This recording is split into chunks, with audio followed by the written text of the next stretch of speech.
இந்த வீடியோவில் நம்ம என்ன பார்க்க போகிறோம் அப்படின்னு பார்த்தீங்கன்னா, உங்களுடைய பிளாக்கர் போஸ்ட்டில் யூஸ் பண்ணக்கூடிய SEO கீவேர்டு வந்து எப்படி கரெக்டான முறையில் ஃபைண்ட் பண்ணுறது அப்படின்னு சொல்லிட்டு அந்த வீடியோவில் வந்து பார்க்க போகிறோம். ஸோ வீடியோ வந்து ஸ்கிப் பண்ணாமல் வந்து பாருங்கள்.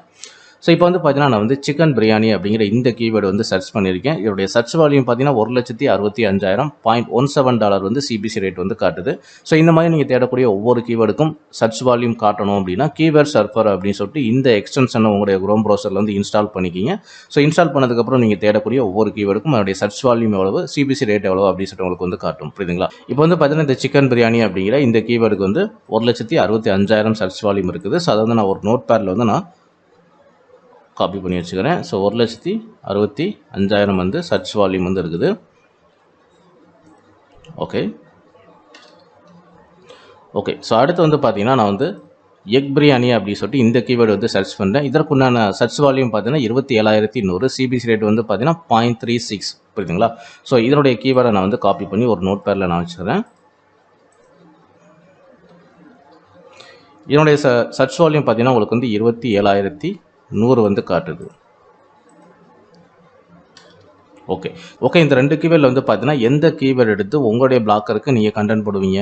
ஸோ பெரும்பாலானோட ஆன்சர் வந்து பார்த்தீங்கன்னா, கண்டிப்பாக வந்து இந்த சிக்கன் பிரியாணி அப்படின்னு தான் சொல்லுவீங்க. ஸோ அதுக்கு முன்னாடி வந்து பார்த்தீங்கன்னா, இந்த சிக்கன் பிரியாணி அப்படிங்கிற கீவேர்டுக்கு வந்து 1,65,000 சர்ச் வால்யூம் இருக்குது. ஸோ இது வந்து கம்பேர் பண்ணுறப்ப எக் பிரியாணியோட உங்களுக்கு வந்து அதிகமாக இருக்குது. புரியுதுங்களா? ஓகே. ஸோ இந்த மாதிரி சர்ச் வால்யூம் அதிகமாக இருக்கிறதுனால இந்த கீவேர்டு எடுத்து உடனே நீங்கள் போட்டுடலாமா அப்படின்னு கேட்டிங்கன்னா, அதுக்கு முன்னாடி வந்து பார்த்தீங்கன்னா, நீங்கள் இன்னொரு விஷயம் வந்து கவனிக்கணும். இந்த கீவேர்டுக்கு வந்து பார்த்தீங்கன்னா, ஒவ்வொரு கீவேர்டுக்கும் வந்து கீவேர்ட் டிஃபிகல்ட்டி அப்படின்னு சொல்லிட்டு ஒரு விஷயம் இருக்குது. ஸோ கீவேர்ட் டிஃபிகல்ட்டி அப்படின்னு சொல்லிட்டு ஒரு விஷயம் இருக்குது. ஓகே. இந்த கீவேர்ட் டிஃபிகல்ட்டி நீங்கள் வந்து எப்படி செக் பண்ணுறது? இந்த chicken biryani and egg biryani அப்படிங்கிற இந்த ரெண்டு கீவேர்டுக்கும் அதோடைய டிஃபிகல்ட்டி ஸ்கோர் வந்து எவ்வளோ இருக்குது அப்படின்னு சொல்லிட்டு நீங்கள் வந்து எப்படி வந்து சர்ச் பண்ணுறது? ஸோ நீங்கள் வந்து குரோம் ப்ரௌசர் வந்து போங்க. ஸோ குரோம் ப்ரௌசர் போனதுக்கப்புறம் வந்து பார்த்தீங்கன்னா, HREF கீவேர்ட் டிஃபிகல்ட்டி அப்படின்னு சொல்லிட்டு நீங்கள் வந்து சர்ச் பண்ணுங்கள். AHREF. ஸோ கீவேர்ட் டிஃபிகல்ட்டி அப்படி சொல்லிட்டு நீங்கள் வந்து சர்ச் பண்ணுங்கள். ஸோ சர்ச் பண்ணீங்க அப்படின்னா உங்களுக்கு குரோம் ப்ரௌசரில் வந்து பார்த்தீங்கன்னா, ஸோ ஃபஸ்ட்டு வந்து பார்த்தீங்கன்னா இந்த மாதிரி ஒரு லிங்க் வரும். புரியுதுங்களா? ஸோ இந்த லிங்க்கை கிளிக் பண்ணீங்க அப்படின்னா உங்களுக்கு வந்து ஓகே, நான் இந்த லிங்க்கை வந்து கிளிக் பண்ணிடுறேன். ஸோ லிங்க்கை கிளிக் பண்ண உடனே வந்து பார்த்தீங்கன்னா ஒரு பேஜ் வந்து ஓப்பன் ஆகும். புரியுதுங்களா? ஓகே. ஸோ இந்த பேஜ் வந்து நம்மளுக்கு லோடிங் ஆகட்டும்.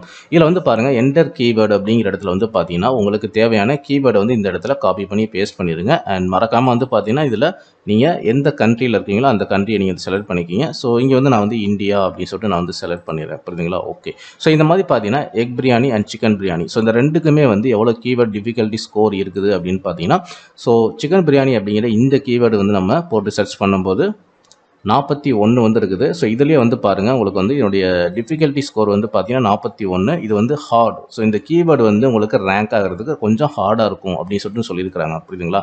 தென் அடுத்து வந்து பார்த்தீங்கன்னா, இந்த எக் பிரியாணியை பொறுத்தவரை பார்த்தீங்கன்னா உங்களுக்கு வந்து வெறும் 6 தான் வந்து இருக்குது. அண்ட் இது வந்து பார்த்தீங்கன்னா ஈஸியாக ரேங்கிங் ஆகும் அப்படின்ற மாதிரி வந்து சொல்லியிருக்கிறாங்க. ஸோ சிக்கன் பிரியாணிக்கு வந்து பார்த்தீங்கன்னா உங்களுக்கு 41 வந்து சொல்லியிருக்கிறாங்க. அண்ட் இதுக்கு வந்து பார்த்தீங்கன்னா உங்களுக்கு வந்து வெறும் 6 மட்டும் தான் சொல்லியிருக்கிறாங்க. புரியுதுங்களா? ஸோ இந்த சிக்கன் பிரியாணிக்கு வந்து பார்த்தீங்கன்னா உங்களுக்கு வந்து சர்ச் வால்யூம் வந்து அதிகமாக இருக்குது. ஆனால் கீவேர்ட் டிஃபிகல்ட்டி வந்து பார்த்தீங்கன்னா ரொம்ப வந்து ஹையாக இருக்குது. ரொம்ப வந்து காம்படிஷன் வந்து அதிகமாக இருக்குது. இந்த தலைப்பில், இந்த கேட்டகரியில், இந்த சப்ஜெக்டில் நீங்கள் பிளாக்கர் போஸ்ட் போடும்போது பார்த்தீங்கன்னா நிறையா காம்படிஷன் வந்து இருக்கும். புரியுதுங்களா? அண்ட் அடுத்து வந்து பார்த்தீங்கன்னா இந்த எக் பிரியாணி வந்து பார்த்தீங்கன்னா சர்ச் வால்யூம் வந்து கம்மி தான். பட் ஆனால் கீவேர்டு டிஃபிகல்ட்டி வந்து பார்த்தீங்கன்னா ரொம்ப ஈஸியாக இருக்குது. வெறும் 6 மட்டும்தான் இருக்குது. புரியுதுங்களா? ஸோ இந்த மாதிரி வந்து பார்த்தீங்கன்னா நீங்கள் ஒவ்வொரு கீவேர்டும் நீங்கள் சர்ச் பண்ணும்போது அதனுடைய சர்ச் வால்யூம் அதிகமாக இருக்கிறதுனால அந்த கீவேர்டு நீங்கள் யூஸ் பண்ணலாம் அப்படின்னு நீங்கள் நினச்சிங்கன்னா கண்டிப்பாக அதுக்கு வந்து கீவேர்ட் டிஃபிகல்ட்டி வந்து செக் பண்ணி பாருங்கள். ஸோ இந்த மாதிரி நீங்கள் வந்து ஃப்ரீயாகவே இந்த HREF வெப்சைட்டில் போய்ட்டு நீங்கள் வந்து செக் பண்ணிக்க முடியும். ஸோ இந்த ரெண்டு கீவேர்டில் உங்களுக்கு வந்து எந்த கீவேர்டை நீங்கள் பேஸ் பண்ணி நீங்கள் வந்து கண்டென்ட் எழுதணும்னு சொல்லிட்டு நீங்கள் முடிவு பண்ணிக்கிங்க. இன்னொரு விஷயம் நீங்கள் வந்து கவனிக்கணும், இந்த எக் பிரியாணி அப்படிங்கிற இந்த சப்ஜெக்ட்டில் வந்து பார்த்தீங்கன்னா ஆல்ரெடி நிறைய வெப்சைட் வந்து கண்டென்ட் போட்டிருப்பாங்க. என்னுடைய டிஃபிகல்ட்டி ஸ்கோர் வேணால் உங்களுக்கு வந்து கம்மியாக இருக்கலாம். பட் ஆனால் நிறைய வெப்சைட் இதை பற்றின கண்டென்ட் வந்து போட்டிருப்பாங்க. புரியுதுங்களா? ஸோ அந்த மாதிரி ஃபஸ்ட் ரேங்க்கில், ஃபஸ்ட்டு பேஜில், ஃபஸ்ட் ரேங்க்கில் இருக்கக்கூடிய அந்த வெப்சைட் கண்டென்ட்டோட நீங்கள் வந்து போட்டி போட்டு உங்களுடைய கண்டென்ட்டை நீங்கள் வந்து எழுதணும். அதில் வந்து என்ன மாதிரி எஸ்இஓ கீவேர்டு வந்து பயன்படுத்தியிருக்கிறாங்க, எவ்வளோ வேர்ட்ஸ் வந்து யூஸ் பண்ணியிருக்கிறாங்க. ஸோ சில பேர் வந்து பார்த்தீங்கன்னா உங்களுக்கு வந்து ஒரு 300 வேர்ட்ஸ்க்கு மேலே எழுத மாட்றாங்க. ஸோ அந்த மாதிரி ரொம்ப கம்மியாக எழுதுனீங்க அப்படின்னா அதில் வந்து உங்களால் ரேங்கிங் பண்ண முடியாது. புரியுதுங்களா? ஸோ இந்த மாதிரி ஃபஸ்ட்டு பேஜில் வந்து இந்த சப்ஜெக்டில் எந்த வெப்சைட் காட்டுதுன்னு பாருங்கள். அந்த வெப்சைட்டில் அந்த கண்டென்ட்டை பற்றி எவ்வளோ வார்த்தைகள் யூஸ் பண்ணியிருக்கிறாங்க, எத்தனை டைம் இந்த மெயின் கீவேர்டு வந்து யூஸ் பண்ணியிருக்கிறாங்க, அண்ட் இதுக்கு சம்பந்தமான ரிலேட்டிவ் கீவேர்ட்ஸும் வந்து உங்களுக்கு வந்து என்ன யூஸ் பண்ணியிருக்கிறாங்க அப்படின்னு சொல்லிட்டு இந்த விஷயங்கள்லாம் தெரிஞ்சுட்டு அதுக்கப்புறம் உங்களுடைய கண்டென்ட் எழுதுங்க. ஸோ அந்த மாதிரி எழுதுறப்ப கண்டிப்பாக உங்களுடைய கண்டென்ட் வந்து ஃபர்ஸ்ட் பேஜ் அண்ட் ஃபர்ஸ்ட் ரேங்க்ல காமிக்கிறதுக்கு வாய்ப்பு இருக்குது. ஸோ இந்த வீடியோ பிடிச்சிருந்தா லைக் பண்ணுங்க, ஷேர் பண்ணுங்க. நம்ம சேனலில் பிளாக்கர் சம்பந்தமான A to Z வீடியோஸ் வந்து அப்டேட் பண்ணியிருக்கோம். ஸோ மறக்காம நம்ம சேனல் வந்து சப்ஸ்கிரைப் பண்ணி வச்சுங்க. தேங்க்யூ ஃபார் வாட்சிங்.